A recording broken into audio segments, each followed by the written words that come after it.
It's Chris, and we're over here in the Bel Aire area of Los Angeles today doing a large boulder delivery. And as you can see, they're fairly large and heavy. Fortunately, they have really flat bottoms, so it made putting it on the trailer without having to put some timbers underneath it much easier. Now, every element you put in the loading process just makes it that much more complicated and dangerous, the transport process.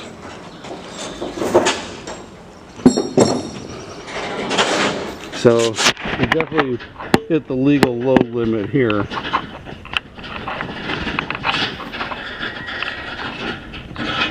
One thing I know about your securing your loads is that you need a ratchet for your chains in California, probably other states too, but California does not like the old style chain binders where it does it by flipping it, pulling it at tension. You need to have a ratchet. So you can see they're all properly chained into position, and now it's a matter of gently scooping it up with the telehandler.